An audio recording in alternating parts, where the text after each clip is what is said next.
Welcome everyone to the Phoenix Report. I'm Jack Connor. We are here to review Captain America: Civil War, and that's one thing that we've been really excited about for a while. Normally, I do. I'll be completely honest with you guys. Normally, I do what I call a preview/review, in which I get together and do this in two parts, where I'll call some of my friends and we'll talk about it before we see the movie, and then the second half will be the spoiler review of it. We tried doing that a couple weeks ago. Me and my buddies John, Antonio, Seamus, and Jason. We all got together and had a great conversation, and for whatever reason, it didn't end up recording. And I wanted to throw my computer out the window because of it. So unfortunately, we lost all that stuff. But as I record this now, it is May 10th, 2016, Tuesday, May 10th, 2016. And as of now, we've seen the movie. And even though I have half of my panel with me, I'm glad these guys are here. Please welcome, director extraordinaire Antonio Camuñas. What's up? And of course, my partner in crime, John Walters. Yeah, man, glad to be here. All right. Well, even though we're down to three, hope there's not like some kind of civil war brewing. I hope Jason and Seamus aren't planning a freaking coup on top of this. Bro, they have like a reverse podcast. It is. It's a shame that we lost everything we had talked about before leading up to this movie, just because we were all so excited about it. And based on sort of the consensus, I've talked to each of you guys privately before this, we all really dug the movie. Like, I know I loved the movie. John, I think you had a few like minor issues with it, but for the most part, it seems like you were really into it. Oh yeah, I absolutely love the movie. I like to say it has a few flaws, or I like to say typical Marvel flaws, but I mean this movie is phenomenal.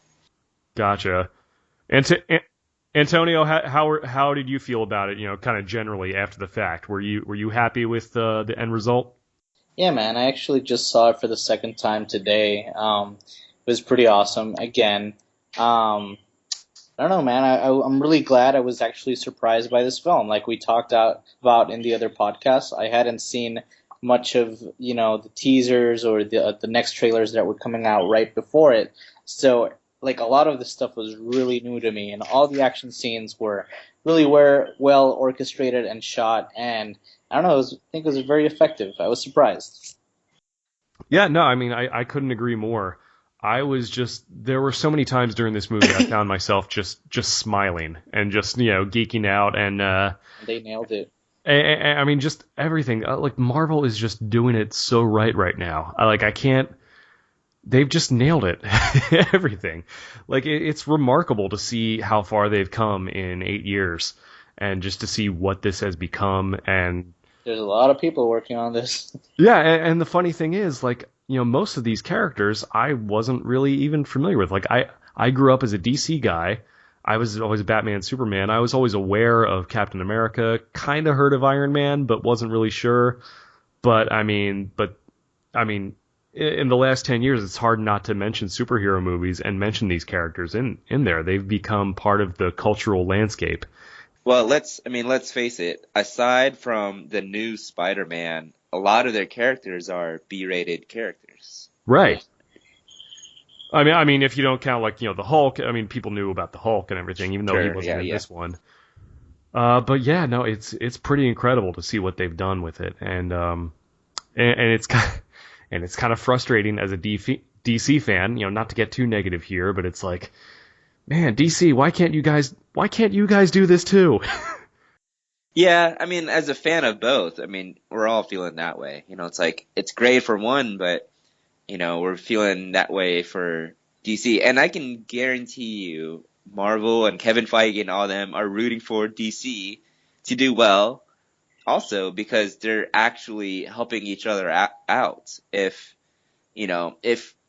one's producing a good movie, it's just going to help the next comic movie that is out, or it doesn't matter what brand it is. I'd like to think so. I mean, I know there's a competition there, and but I mean, I'd like to think. I mean, everyone's kind of on the same team. We all like comic books. We all like the superheroes, and having that be such a part of pop culture now is just a huge achievement.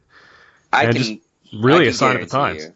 I can guarantee you they are. It's not as much of a competition as much as the fanboys make it out to be.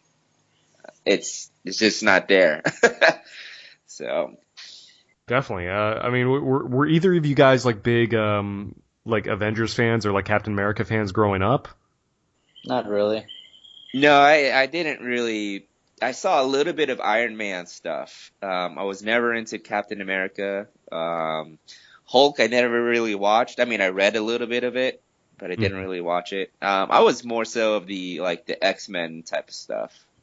Yeah, yeah, I know, John. I know you were big on the X-Men cartoon series in the '90s. I grew up watching that too. I mean, obviously being a DC guy, I was always I was also aware of Spider-Man, and I think the first time I saw Captain America was like for a toy commercial when I was a little kid, and I just thought, I'm like, wow, he looks really cool. Like I thought Yeah. that's a cool idea. I remember there was like a toy back in the day. It was like Captain America had like a car that like shot the shield out the front of it.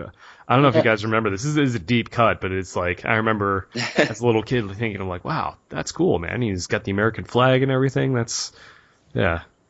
So, but Yeah. anyways, I mean, but yeah, no, I mean, and like Captain America is like one of my favorite characters now, especially seeing what Chris Evans has done with him. I mean, it's remarkable to see the guy who at one point played Johnny Storm could not have been more different from Steve Rogers, but I mean, Yeah. just absolutely nailing it.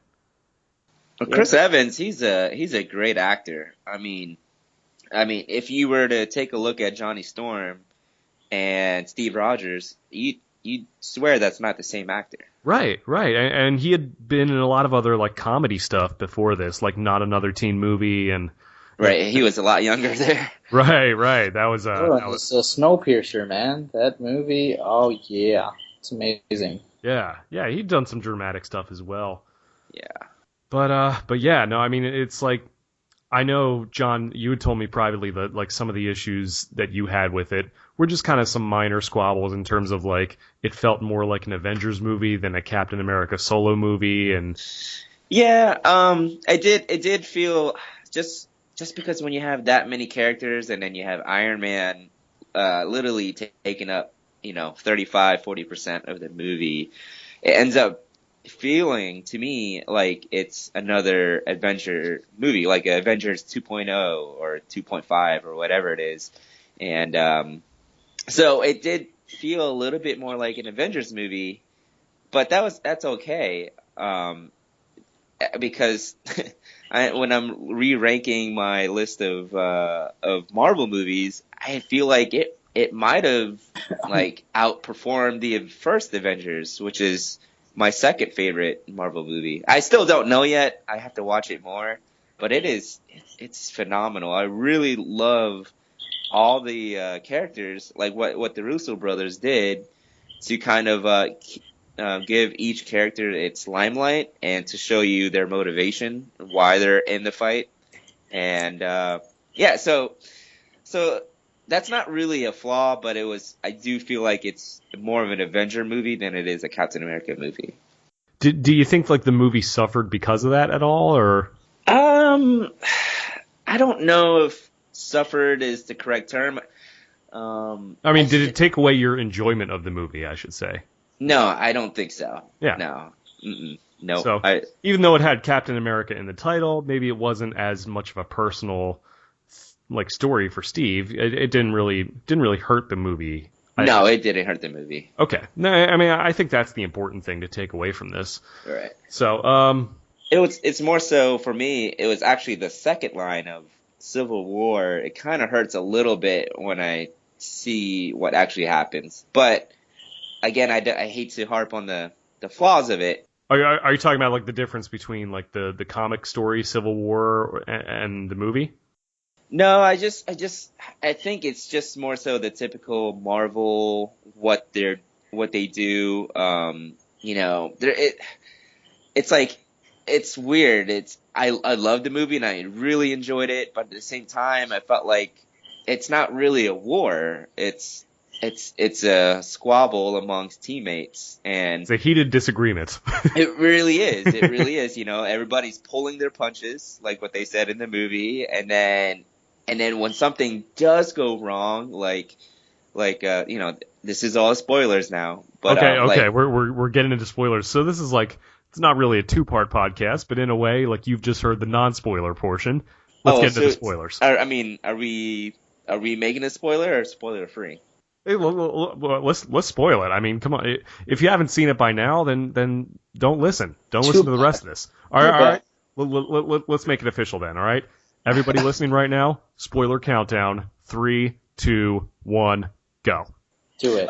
Okay. So basically, it's a squabble. Everybody's pulling their punches, but then when something goes wrong, like when Vision accidentally pretty much knocks out Rhodey, and you have Rhodey falling out of the sky like a brick, hitting terminal velocity, hitting the ground at terminal velocity, and literally just metal around him. And they show it. They show him falling from the sky, just how hard he hit the ground, and he's fine. He has a heartbeat and everything. There's no dramatic, you're not left wondering. And I'm thinking to myself, this really isn't a war. This is a squabble, So that's kind of a flaw. I feel like there's that sense of danger. It kind of takes away from the sense of danger for me. I see what you're saying. My whole counter to that, and Antonio, feel free to jump in on this, but my whole point of view with that is that when you really think about it, these guys, they don't hate each other. Yes, you have one group trying to arrest the other one, but they're not really trying to kill each other. And if something like that happened, if like one of them died by accident, or like, I almost feel that would be a little bit too dark of a direction to go in. Like that would almost take them too far over the edge. Like in terms of like almost like a friendly fire situation. That's like some traumatizing stuff there. Well, yeah. That's why it's civil war. War is not friendly. Right.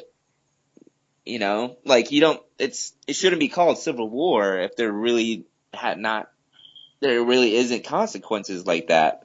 Well, I mean, I think that's kind of a literal translation of it. Obviously, it's more of. I think it's more so like the method of them showing. Like that. If they called it Captain America Cold War, would that be better? I don't know. Well, I think it's just like the method of like, okay, you're showing somebody falling 30,000 feet out of the sky and nothing. I don't think they were up to 30,000 feet. You seemed a little. They're pretty darn far. Okay. And for him to fall and hit the ground, I mean, they literally showed him hitting the ground. It wasn't just like, a cut to a scene where he's on the ground all of a sudden. And it's down to how many toys does War Machine sell? That's what I told Jack also. I said, I understand it. It's all about money. They got to be able to keep these characters. And that's understandable. I think again, I hate to harp on the flaws.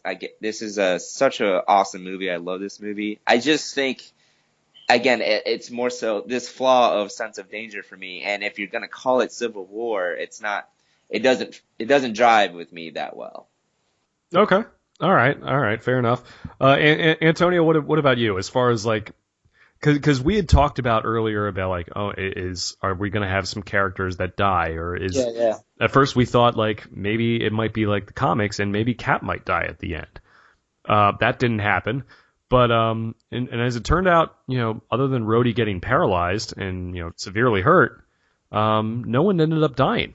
Yeah, I don't know how defined the two sides are in the comic book version of Civil War. Like, what he's saying is that maybe it should have been more hardcore. Like there should have been like legitimate hate between the two sides and not caring like who lives, who dies. Like we know which side we have chosen. We're not going to be like, it's like that moment where he's like, have you ever been in a fight? There's not this much talking. Maybe the comic book version was less talk, more fight. Yeah. Yep. But yeah, I don't know.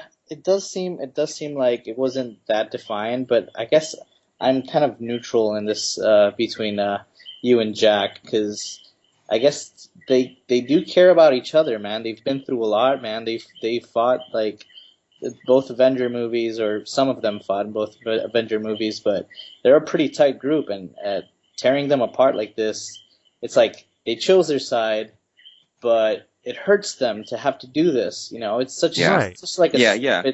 such a stupid thing, really. Like it's happening because Stark decided it was going to happen, and these guys just signed the document. But Right. truthfully, it's I don't think it's that hardcore as maybe in the comic book. It's more of like, we're just gonna go our separate ways and try not to hurt each other that much. Yeah, I mean, I think it just would have been out of character to have them suddenly want to murder each other. Yeah, I don't think it's also like a kids movie too. It's like rated PG-13. I don't know. And it's like, yeah, they stand on different sides. It's they almost should have called it Captain War Heated Debate.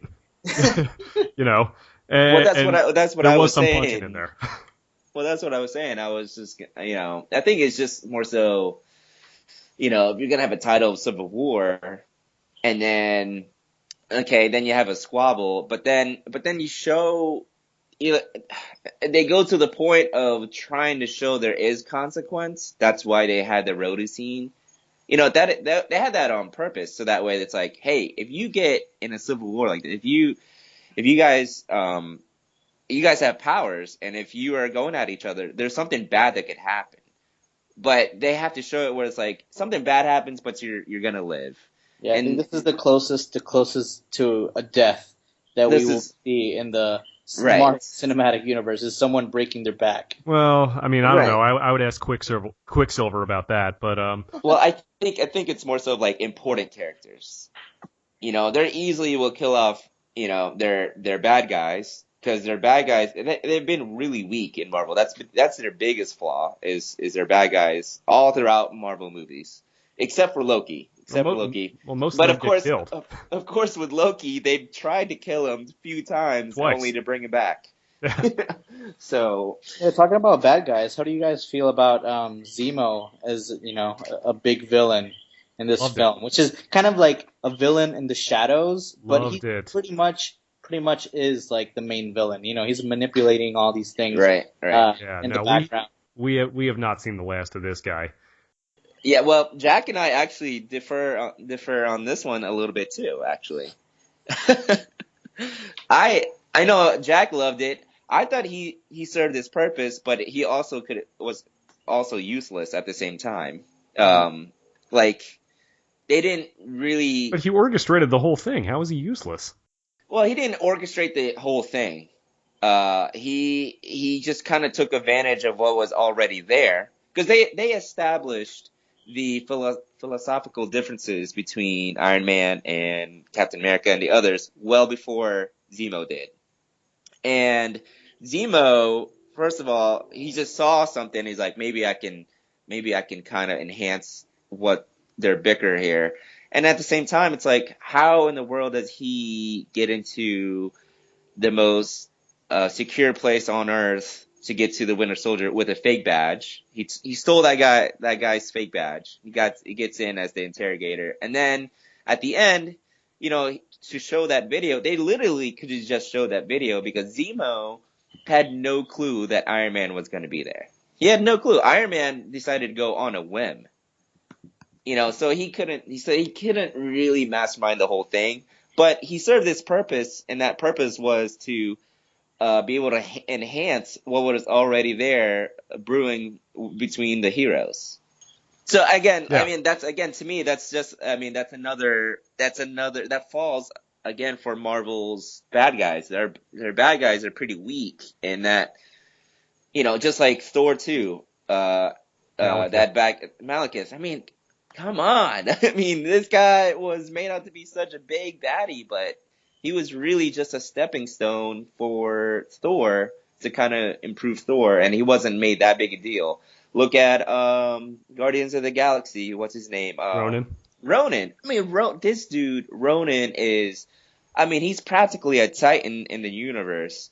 And he's got all this vengeance, and he's about to get revenge on a planet that, took out his fathers and all this stuff. And what happens? He gets distracted by dancing, and that's how they kill him. And they kill him off. Like, I don't get that. To me, that's where Marvel has their flaws and their bad guys. Well, I mean, it's kind of one of those things. You're kind of damned if you do, damned if you don't, as far as killing some of these characters.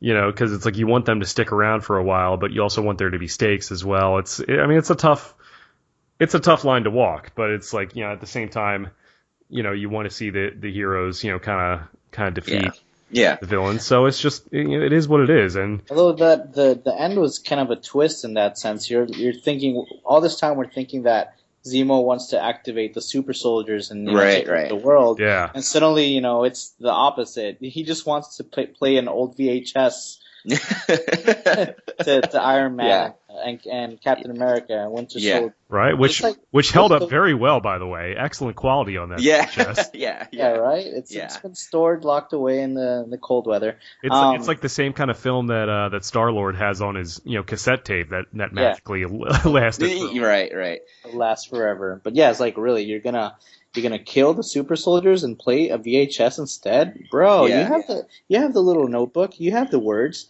Speak the words. Make them the super soldiers kill him instead. Well, he probably had that as a backup. Maybe he's like, all right, well, in case Stark comes, I got this. Bro, but he killed the guys in their sleep. Yeah, before they came. It's like, what? Yeah, no, I mean, well, he's crazy. Yeah. He just wants this crazy revenge plot thing. Whatever. Yeah. I mean, again, let me know. It wasn't Hydra, which is interesting. I thought he was going to be a Hydra guy, but he wasn't. Yeah, and I think that, again, that's just played into the whole, like, who is, this Zemo guy is literally, like, somebody who was affected by the killing of his family, but he had, like... Which is a pretty good motive, by the way. It is a good motive, but you can't just get into a secure place with a fake badge. You get what I'm saying? Okay, well, this guy had... Anyways. Clearly he had... Anyways, we're harping too much on this one thing. We're harping too much, yes. And like, you know what? Like I said, Zemo, he had his role and he played it well and it enhanced the movie. Like, I thought like the philosophical differences were there and he just kind of played up to it and it was really cool to see it. I like that twist at the end where I could have sworn he was going to activate those super soldiers. And all of a sudden, he just kills them in their sleep. You're thinking, what in the world? Right. Well, hey, anyways, let's just kind of go through the events of the movie. I'm just kind of gonna recap some stuff, and you guys let me know what you thought.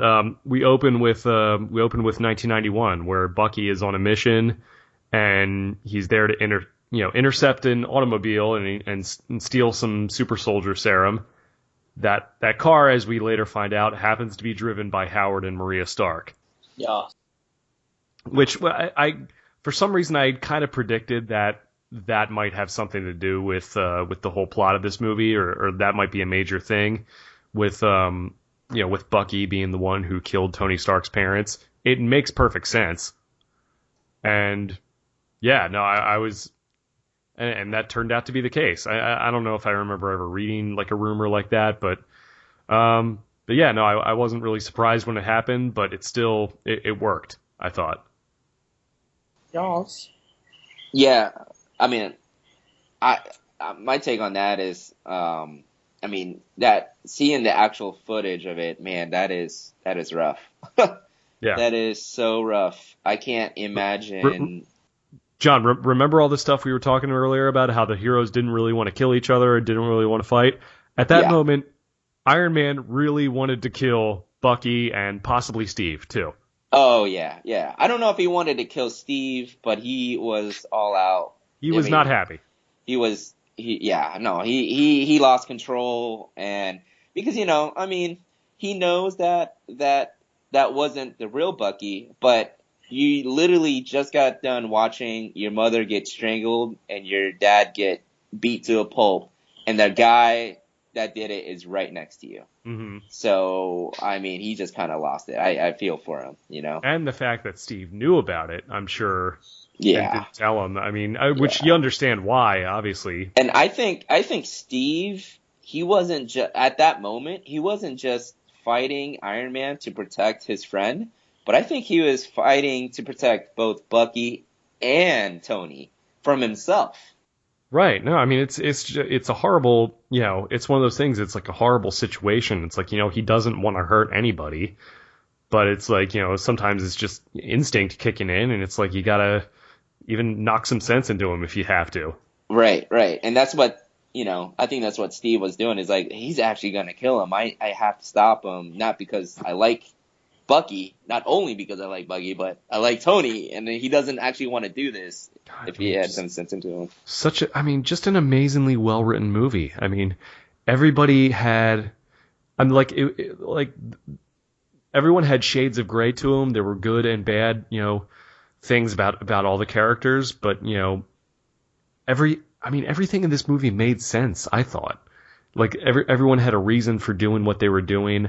I didn't really find it to be out of character. In fact, I found that their characters were evolving. Yeah. Oh, yeah. It was amazing. I remember, sitting there with I remember talking to my wife about it after, and she was like, well, and she was like, well, I don't get it. Why would they fight each other? It's like, look, why would Captain America not be on the side of the government and all this other stuff? And it's just like, well, she saw Winter Soldier, right? She did, but I don't think she really remembers a lot of it, to be honest. Yeah. Okay. So of course, keep in mind from the casual observer. Yeah. I'm not trying to discount my wife's opinion. Sure, at all. Obviously, it's a very valid thing. But I'm just saying that could be sort of the counter argument to it. But well, didn't Steve? Well, maybe there was so much going on that even if Steve mentioned about the whole Hydra thing, it probably if you're just mentioning it, it could have been like over our head sense. There's a lot of backstory, and I think if you're the type of person who's never seen any Marvel movie before this, it may be a lot to take in. Although I think the movie stands on its own as far as like it does. I think you probably could come in with a general idea of who is who and still enjoy it. Right. Yeah, this isn't the same Captain America in the 50s where he just served blindly. Right. It's not. He's evolved also. Right. Absolutely. So I like the scene that they opened where it's like they cut to present day, where Cap, Black Widow, Falcon, and Scarlet Witch end up getting together together to stop Crossbones, Barack Rumlow. That was really cool to see him, evolve into that character. Bro, that was shot in Puerto Rico, by the way. Was it really? Yeah. Nice. That whole Nigeria thing. Yeah, it was shot in Puerto Rico. I think Puerto Rico and Brazil. Like, it was a fusion of both locations. Nice. I could see that. Yeah, because that was supposed to be in Lagos, in the capital of Nigeria, but like a tropical type deal going on there. Yeah, no, for sure. And I can say I was afraid on that because that was the only part that the action scene, the shaky cam was really noticeable for me. Yeah, that's true. They did have a lot of shaky cam stuff. And I was afraid that was going to be the whole movie, but it wasn't the whole movie. It was pretty much that act. Right. It did get sort of like it gave sort of like a Daniel Craig era James Bond feel to it, which I liked. So I thought of Jason Bourne when I saw it. Right. So it didn't really bother me, but I see what you mean. So yeah, and so the big thing that happens is where Rumlow kills himself, tries to take everybody out, including himself, but Wanda, Scarlet Witch, she tries to deflect the blast, but it ends up killing some other people anyway. Right. And they happen to be from Wakanda, so that doesn't go over too well. I find it interesting that they're just now, the heroes are just now being affected by all the buildings being blown up and people dying. Yeah. No, it's a shame there aren't any other movies that got criticized for things like that. Yeah, I mean, from all of their movies, they had so much damage in the cities, but it didn't affect them at all, like it does now. After that happened, I was like, okay, so they blew up one building, and then I'm looking out through the entire film. It's like the airport sequence are just destroying the entire building. Like, okay, so they didn't learn from the last part. Okay. It's like even the guys who signed the treatment are like, oh, it's okay, but the airport's evacuated. Let's just destroy this tower really quick. Hey, that's what happens if these guys are going to rumble for a little bit. Yeah, if you got Villains are going to go superpowered down. people. It's just how it works. Yeah, No, it's and just how it the is. beginning is like, oh, they destroy a building and they get criticized for it. Yeah, but didn't they stop like a possible biological Yeah. virus explosion in the works? Right. I mean, It hey, would have it's been catastrophic. it's one of those Right. deals. They just make a ad campaign. If you see a cape, evacuate. You know what I mean? Go for I it. like that. I like that. Thank you. Copyright Yeah. that right away. Well, that was a cool scene though. I mean, all these scenes were cool. That's how great this movie was. But yeah, that whole chasing down Crossbones was cool because he actually got to see the Falcon, how much he's upgraded his wings. Oh, he was kicking butt all over the place. He was doing great. Those wings were just like, they were his shield. They were wrapping around him. They were obviously having him to fly and all this. I mean, that was so cool. I thought that was an evolution. That was cool. Definitely, you saw the drone thing he had, Red Wing, which Right. I think in the comics was like an actual bird. Yeah, it was would an have. actual bird. Yeah, I So think so. in this one, it made a lot more sense to have it be a drone and do it that way. But Right. it definitely worked. So yeah, but I mean, there's another villain that unfortunately is dead, I guess. Well, yeah, they Marvel uses villains to elevate their heroes, which is, they're selling their heroes. They're not really selling their villains. Yeah, which is fine. I'm okay with it. Is Yeah. Crossbones and the Agents of Shield? Is he present in that series? I don't know. I don't watch it. Okay. No, I thought because I feel like you guys were talking about it. Like Agents of Shield is kind of like an in between of Mhm. these Marvel movies. So I Yeah, don't know yeah. if maybe the last episode of Agents of Shield like synced perfectly with this Crossbone sequence in Nigeria. Hey, We'd have to ask Jason on that one. Yeah, you know what though? Not for nothing. If they wanted to bring Crossbones back, if they wanted to bring Frank Grillo back, we didn't see a body. It could just be like, he survived. Yeah. know. Yeah. Yep. Well, I mean, If they wanted to do that, I mean, if they wanted to work, have Frank Grillo back for whatever reason, they could always use that get out of jail free card. I mean, look at Loki. He went into. We saw him go into the abyss of space, and then all of a sudden he's just back And get stabbed. and get stabbed. Yeah, and he's just back with no explanation, and we were all like, "Yeah, he's back." Right. So yeah, you're right. It's kind of glossed over that whole thing.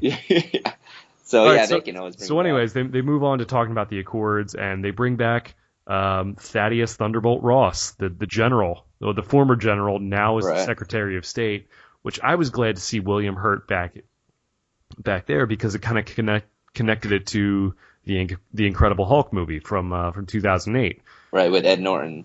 Right, which I love that movie a lot. I thought it was great, but like they don't really acknowledge it too much, but it still kind of connected that to the whole thing. So I thought it was great to have him back, and like the evolution of that character was perfect because he's still like the same guy when you think about it. Like he still hates the Hulk and he hates superheroes and all this other stuff. So it made perfect sense. I felt like he evolved quite a bit from the Incredible Hulk. Back then, he kind of almost had that that uncontrollable rage to go after the Hulk. In this one, it's like he has grown to accept that there's superpowered beings, and and now he's just trying to find a way to find common ground to work together. That's the way I felt like. Yeah, well, I don't know if you remember from the Incredible Hulk, he gave the villain Blonsky, the guy who became the Abomination. Originally, he gave him like the super soldier serum. Right. So that was like a tie-in, and they like mentioned Cap. This is even before the first Captain America movie came out. Right. So that was another little tie-in there for sure. But yeah, no. So that was really cool to see him back, and kind of learned about the Accords, and you learn more about why Tony was on one side and Steve was on the other one. And I'm curious.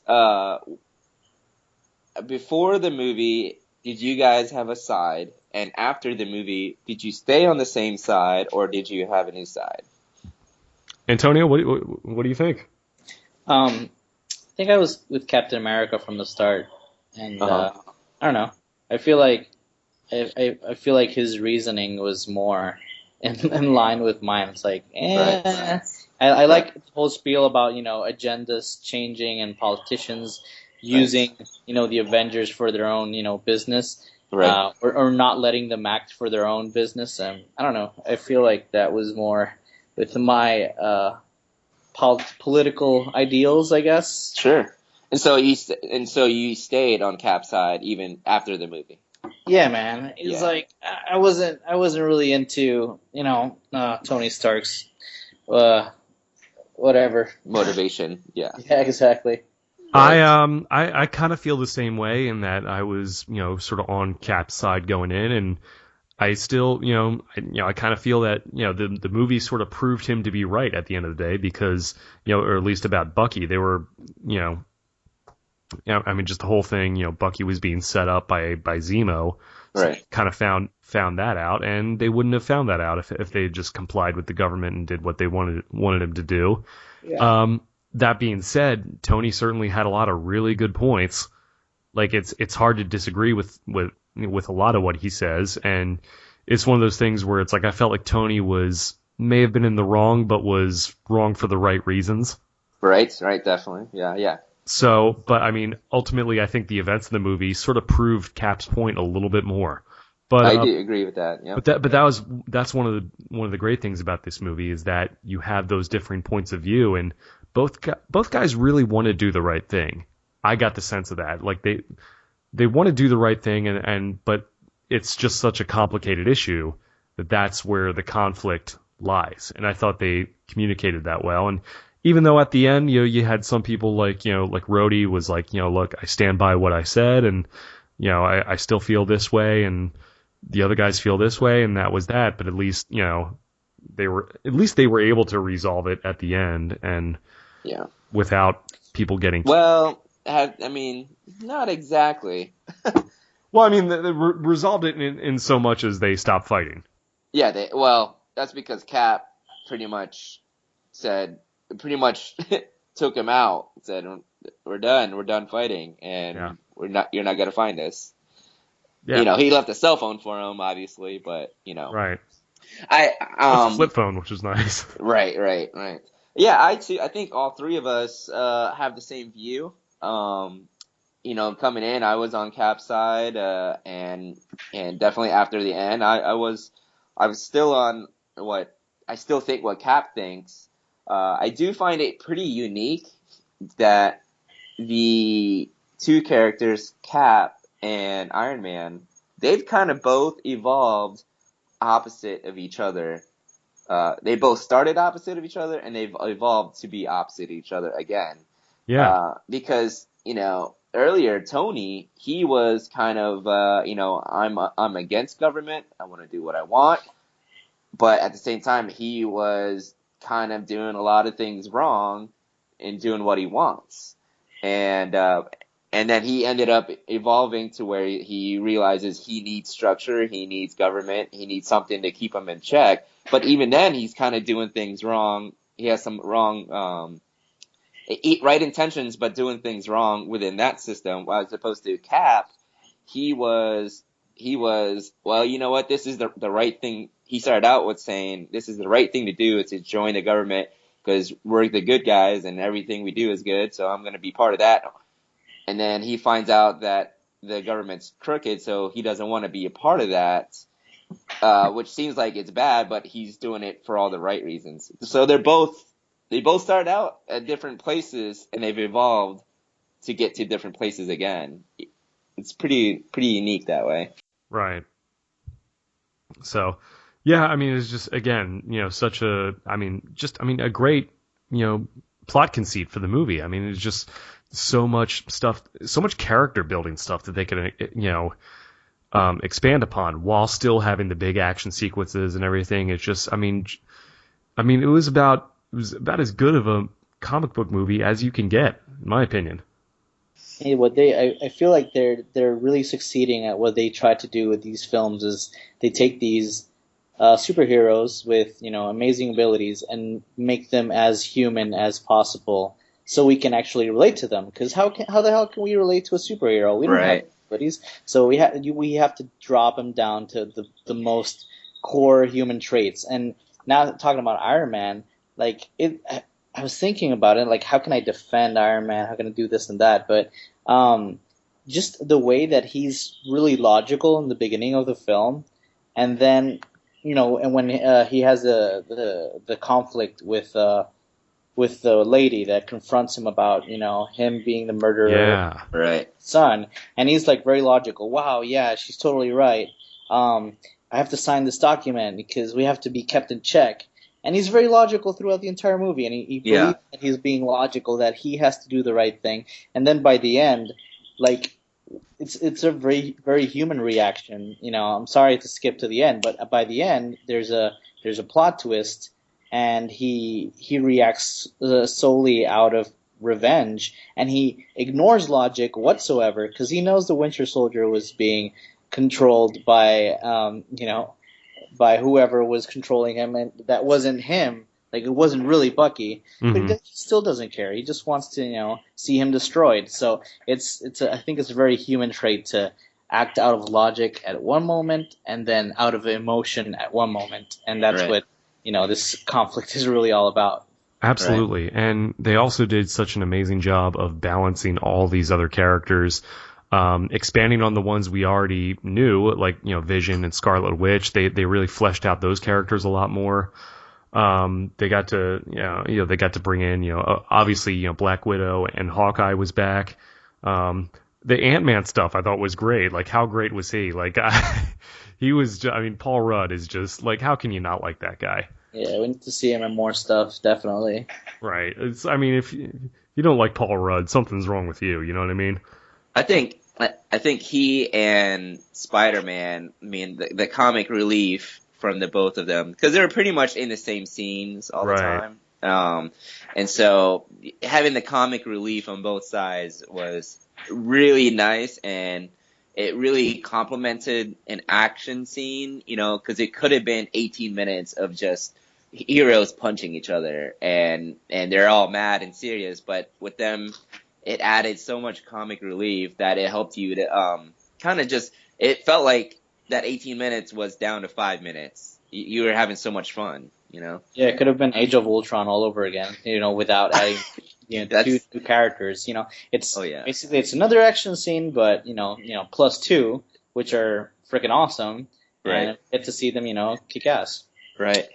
Right, and hey, I'm not knocking Age of Ultron at all. I know you guys aren't particularly fans of it, but I thought this was even an improvement upon that in terms of like introducing new characters and moving them along while moving along the ones we already know.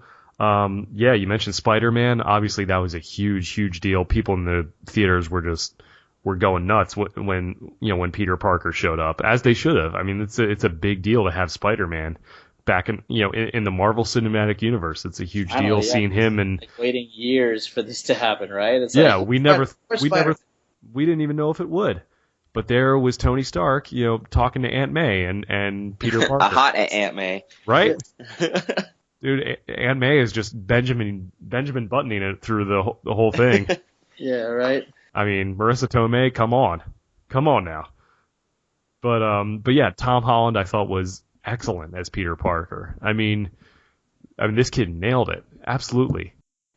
Yeah, I'm excited for him to be a Spider-Man. The jury's still out as far as, is he the best Spider-Man? Well, we only got a small portion of it, but what he did do was a phenomenal job, and I am looking forward to his movie for sure. I could watch 2 hours of him and Tony Stark talking to each other, and I'd be cool with it. They just had so much chemistry going on there. It was fantastic. And how about Black Panther? Speaking of new characters, oh my gosh, how awesome was he? He's my favorite character. Aside from Cap and everything like that, I'm talking about new characters. He's my favorite character for sure.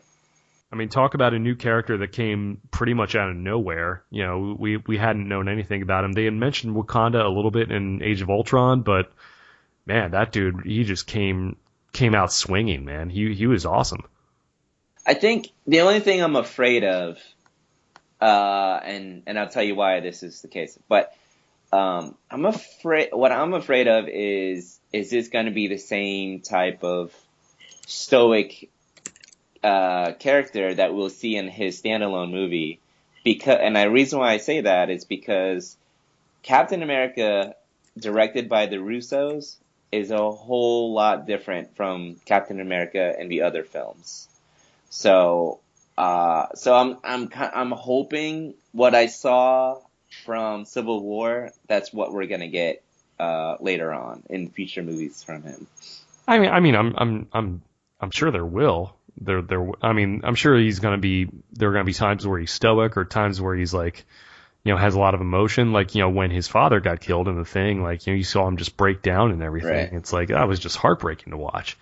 Well, I think it's more so like, like when I saw Winter Soldier, I was like, wow, Captain America, like this is like completely different. Like they kind of made him badass basically, and you could like stand by him. And then I saw Age of Ultron, and I literally thought this is not the same Captain America. Like he's making jokes about language and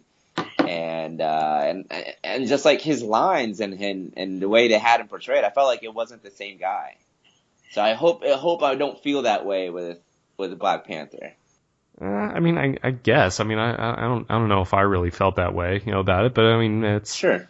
I see what you're saying, but yeah. So as far as of course things are going to be different from movie to movie depending on who's writing, who's directing, right? But I like what Chadwick Boseman is bringing to the character. The guy definitely looks the part, definitely has the chops for it. He is T'Challa.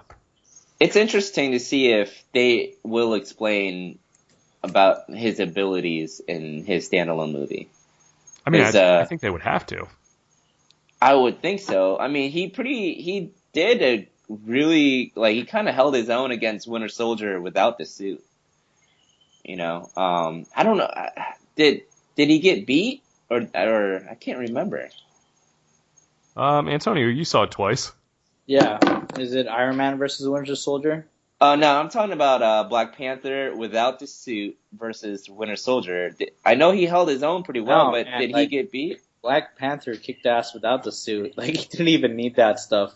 Right. He took Winter Soldier and gave him a couple of lessons. I think Winter Soldier just ran away before he could, get the suit and to finish him off. Right. So that's what I want to see. I hope they'd explain like why he has his abilities.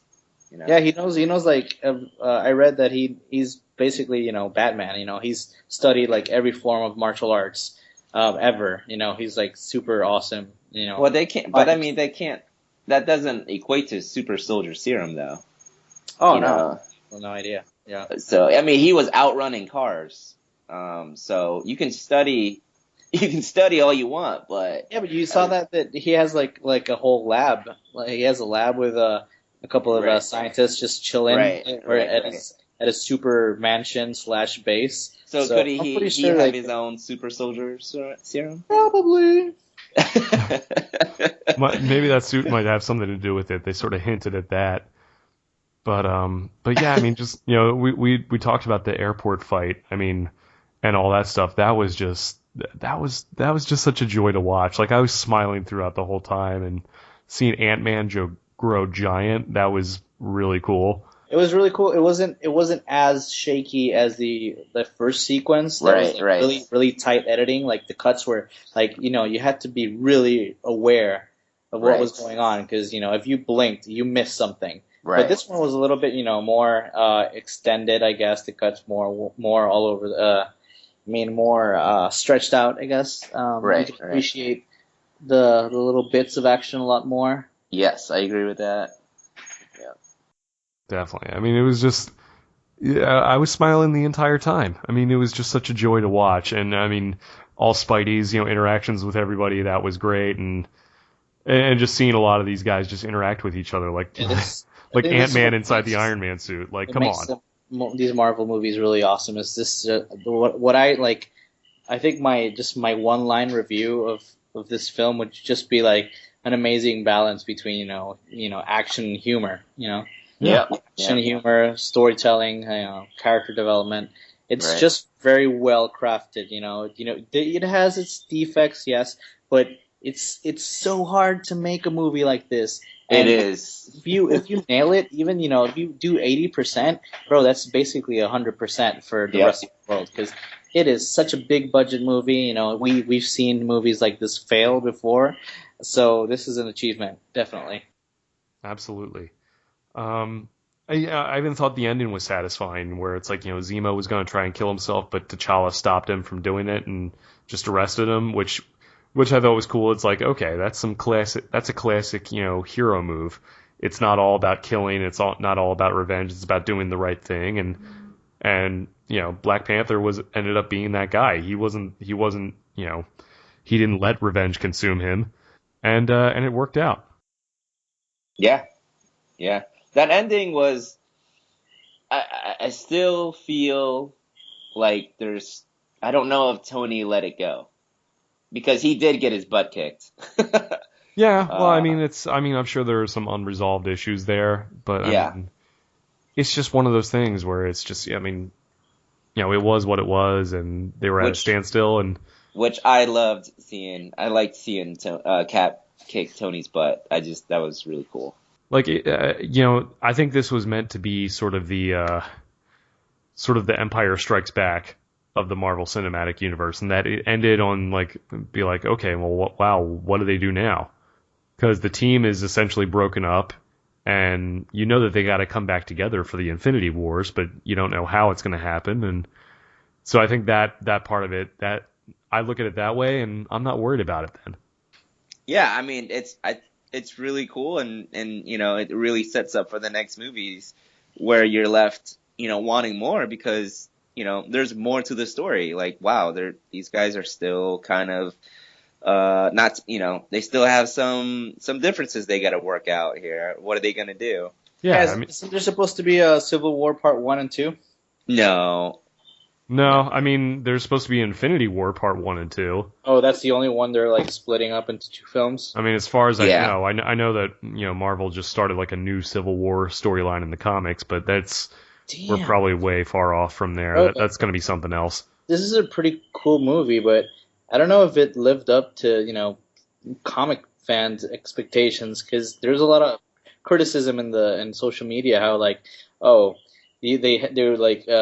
talking about this airport scene. It's 6 against 6, and in the comics it's 50 against 50. Yeah, you can't have that though. You can't. At you that can't point, have that. At that point, if that's what's bothering you about this thing, it's really just get out of here. You can't please everybody, and it's just if that's gonna be your big complaint about it, then it's I don't know what to tell you.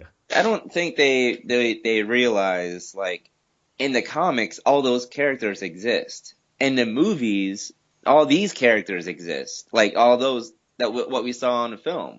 Yeah, they haven't established. All these B characters have not been established whatsoever, so sorry. Right. And sorry, Wolverine's not going to be showing up in this one. Right, exactly.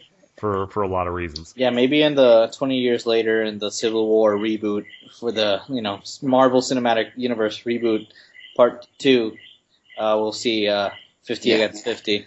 Yeah, you're just not going to have that. Oh, you just can't have that. Although we will see Infinity Wars, which I think involves everything, including Guardians of the Galaxy and Thor and Hulk and all the other characters. X-Men? No, they're not in X-Men. it.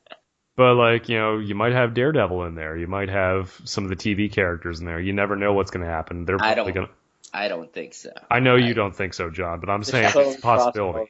I would say they should cross them over. It would be awesome. Yeah, as long as Kevin Feige is involved, they ain't crossing over. Oh, really? I wasn't aware that you had Kevin Feige's phone number, John. The feud between Kevin Feige and what's his name? Perlmutter or whatever. Yeah. You can. There's a reason why the Inhumans movie has been put on indefinite leave. And there's And that doesn't just I mean, there's a reason that also it correlates that Agents of S.H.I.E.L.D. has been nothing but Inhumans. So, I mean, and it's not just that, but look at all the comments that Feige has ever said when they've talked about TV series. He doesn't want to talk about it. He doesn't ever want to talk about it. He just deflects it, says that's not my thing. I worry about my storyline. They worry about their storyline.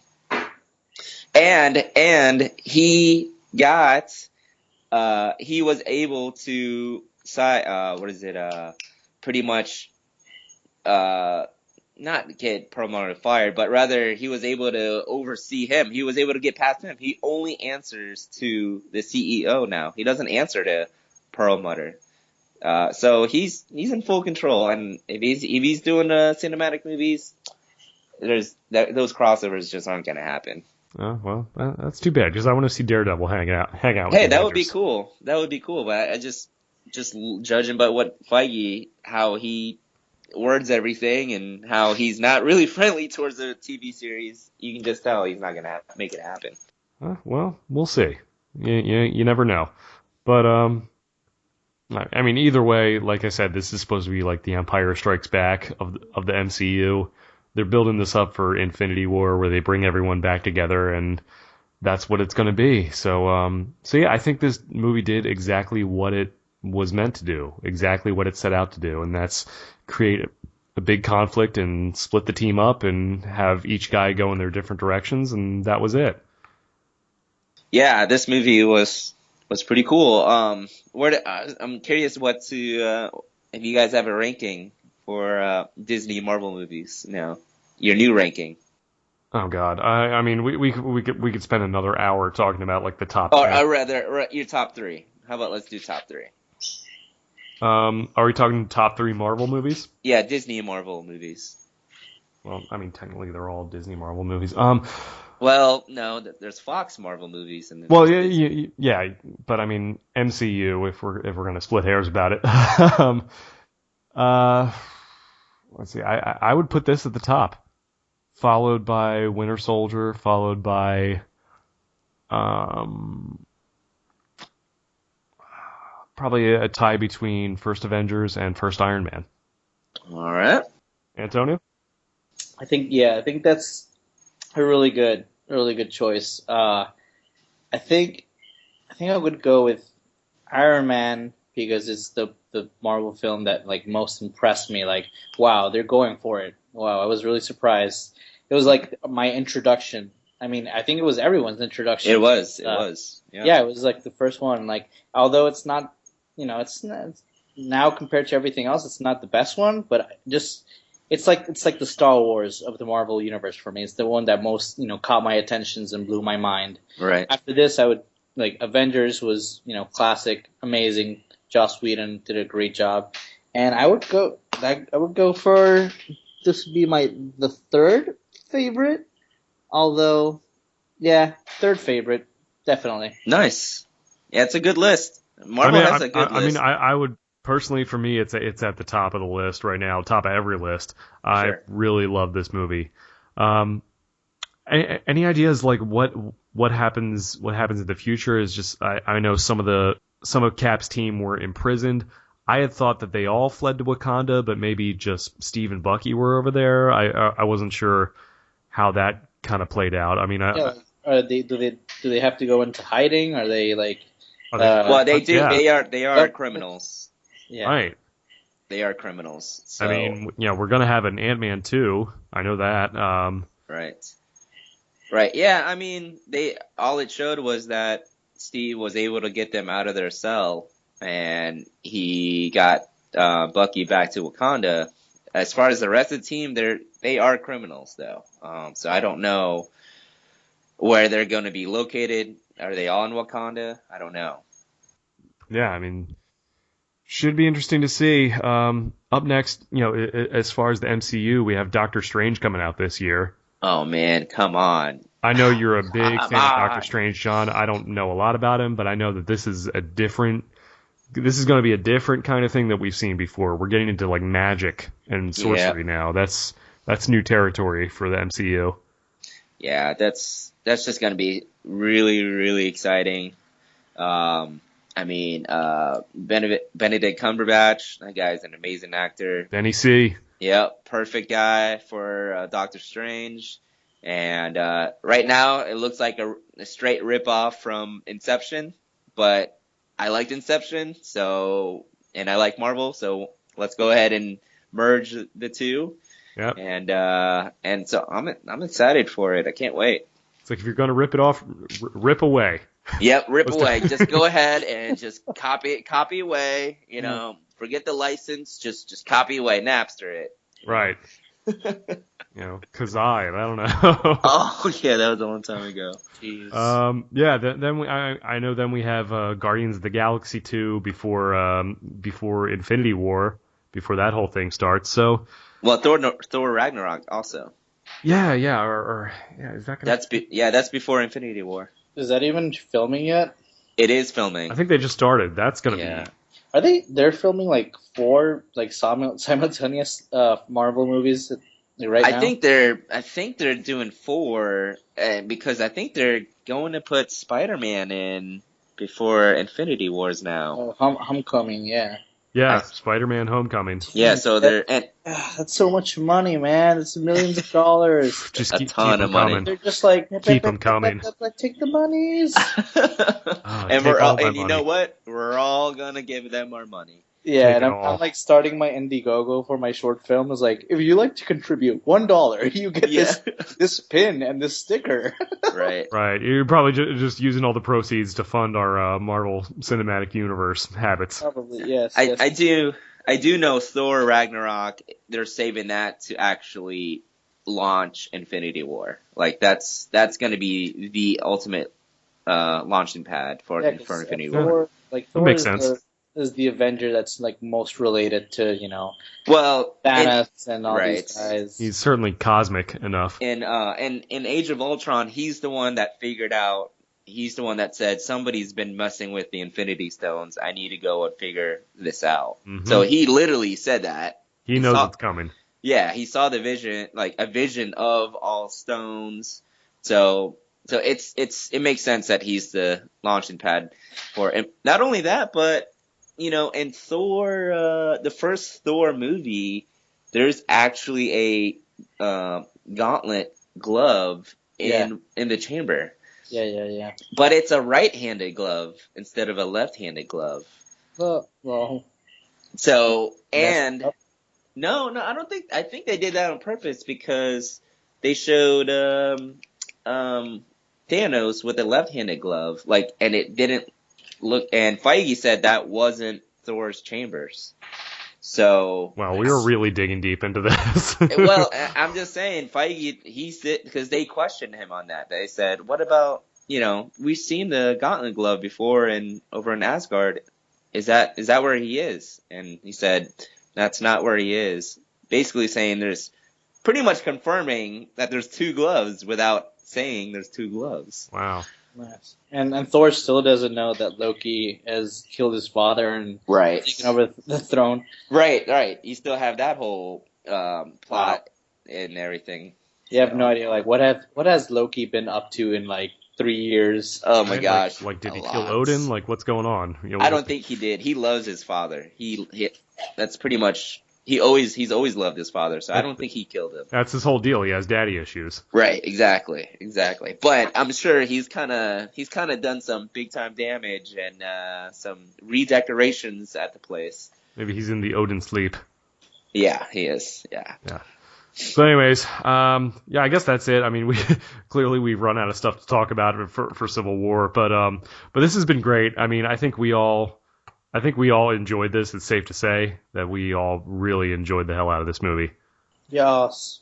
Yes, go watch it. I'm sure you've already seen it, because if you haven't, then it is way spoiled for you. But go watch it again, because this is easily a top 3, if not the best Marvel movie. I mean, if you're listening to this and complaining about spoilers, like, what are you doing? We already warned you. Yeah. It's your fault at this point. Right. And why have you not seen this yet? Go see it. Please. Yes. Disney needs more of your money, people. Yeah. Actually, they probably don't, but I'm sure they're doing fine. This thing opened up big. It's probably going to make over $1 billion easy. Oh yeah, big You time. think it'll top Star Wars? No, I don't know about no. that, but it's probably gonna do really, really well. But yeah, no, it's just I like this movie so much it just makes me angry that Batman versus Superman was not like this. Yeah. Well, just wait for that 4-hour Blu-ray, bro. Maybe it is like this. Maybe Maybe it is as good. I'd like to see that 4-hour cut, editor's cut. I mean, I would too, but it's like, you know, I don't know. Sometimes stuff gets cut out for a reason, and Right, you know what I right. mean. It's like, is more necessarily better in this case? I Well, don't know. let's face it. Civil War is a superior movie compared to BVS. Well, plus they've also had time to build their universe as well, so Right.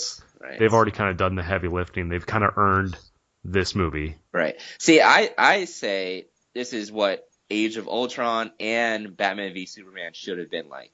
Like, both of those movies, in my opinion, did not live up to the expectations, and this one just blew it out of the water. It was awesome. I mean, I guess I'm in the minority here. I liked Age of Ultron. The more I see it, the better I enjoy it, and the more I appreciate it because there's so much stuff going on. But yeah, I mean, it was what it was. So that's all you can say about it. Antonio, anything you want to promote before we sign off here? When I know Clear Your Mind is out, or is it out already? Well, I'm in Puerto Rico right now, getting ready to promote the film, which was selected for Puerto Rico Comic Con, which is Friday, May 20th. It's like in the afternoon. They're gonna screen a couple of local short films and international short films. But I don't know, man. This is a big deal for me as a filmmaker, and just like this, like no budget film, like which I shot on my days off, getting chosen for something is like amazing for me. And I'm just working on trying to set up a crowdfunding campaign to promote at the Comic Con, so I can try to make a feature version of this, which is my ultimate goal. Nice, man. Yeah, I mean, I took a look at the film. It looks great. I like the premise behind it. I'm so happy for you, man. I'm glad that it's in the festival down there, and that you're getting a little bit of recognition. I like that you're joining us from Puerto Rico right now. We got like an international flavor going on here. I like it. Yes, the tree frogs. Listen to the tree. I know, it's like a lot of ambiance. I feel like you're in the jungles of Wakanda right now. Wakanda with a Black Panther. Yes. I like it. Hey, get his autograph for me.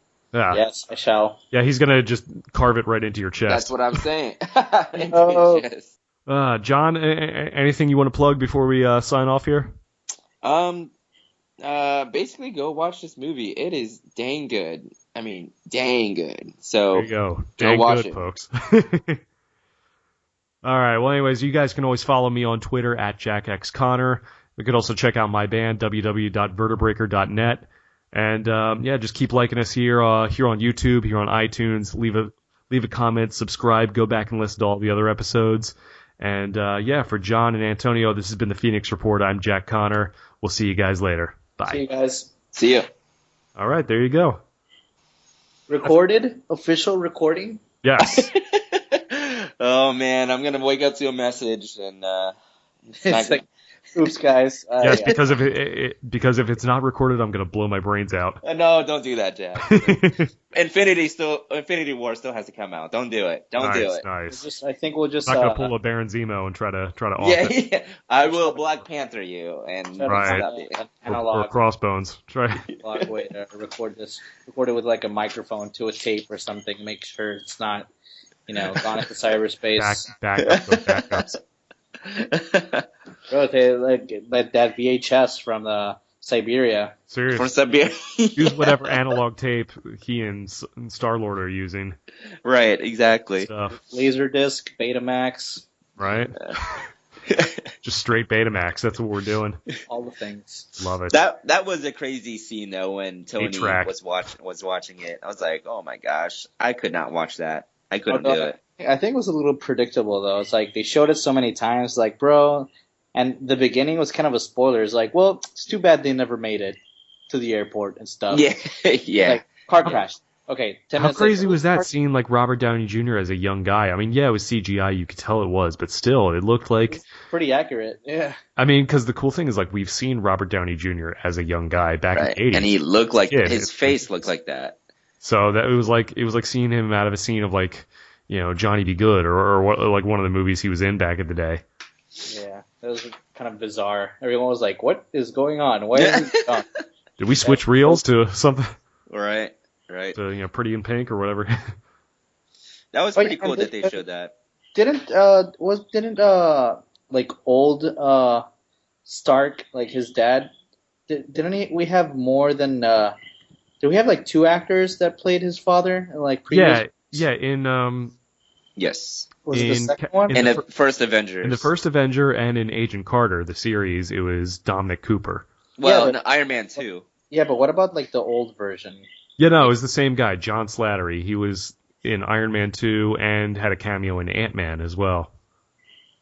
So there wasn't like an older So they John made Slattery is the only older Stark Yeah. Right. dad Right. actor. Yeah, and they Right. just grade him up a little bit because it was a few years after the 70s. Right. But yeah, they also had, you know, they had some of that technology to make Michael Douglas look younger in the 1989 thing for Ant-Man. Yeah. And they had like an older Peggy Carter there as well. And, oh man, we didn't even touch on the Sharon. Oh, that's stuff. right. That's right. And they kind of established that relationship a little bit, which was cool. I mean, they didn't I spend a ton of time with it, but it was That enough scene to. was so funny. So funny. The kissing scene. Yeah. Oh, so good. I liked the, Winter Soldier was like, not Winter Soldier. Yeah, Winter Soldier was like, dude, can you move up your seat? And Falcon's like, no. Yeah, they were just fighting the entire time, but they were also like, all right, my man. Yeah, they were both like giving a thumbs up to Cap when Funny. he kissed her. That was funny, man. I Which liked is it. nice. It's like, yeah, this guy finally was able to catch a break after all this stuff happening. Right? There was no Yeah. explosion that distracted him there or something. Right? At least he gets It was, the girl for a little bit. There was a meme on Facebook that was like, "Oh, when the love of your life dies, but he leaves what is it? A daughter? Or... But you get to make out with her grandniece. Yeah, they're like, but she leaves like a grandniece. Yeah. It's like, yeah. Is that her niece or is that her daughter? That was what they had said that she was Aunt Peggy. Yeah. Oh, she was Aunt Peggy. Oh. Yeah, okay. that because she spoke at the funeral, so it must have been her great aunt, you know, Right. because you know it was World War II. She would have been like in her 90s. Right. So that was a good thing, kind of going to, you know, kind of closing that whole deal. Yeah. Poor Peggy. Poor, I forgot her name, but she Haley only Atwell. Yeah, that's it, Atwell. She only got that one part, really. No, I mean She had a cameo. She's got her own show now. Yeah, but it's not the I know movies. I know you hate television for some reason, John. I don't hate television. I'm saying she didn't get to be in any other movies. So she's got to have a cameo in Age of Ultron. Right, a cameo. That was real quick. Well, I mean, same for Winter Soldier too. She had one scene, so that was, you know. Well, for Winter Soldier? Yeah, remember she. Yeah. It's like It's like that was her stardom, and it was like, that's it. That's sorry. They can always flash back to stuff, you know. It's no big deal, you know. Yeah, I guess they could. Yeah. Trust they me, could do anything. I'm sure she's not complaining, you know. Oh no, yeah. I'm sure she's doing fine. I'm sure she's grateful. Yeah. All right, guys. Well, it's late. This is a good talk. You know, we had a couple differing points of view, but I think it worked out pretty well. It didn't sound like we were fighting each other or anything. We had our own civil war. And, it turned into Team Jack and Team John. and the heated debate. Right. And the heated debate. Yes. Right. Captain America, heated debate. That's right. Well, I mean, I was just upset because you didn't try to kill me at any point, so that was my whole thing. I had to stop you from yourself, Jack. I had to stop you from yourself, you know.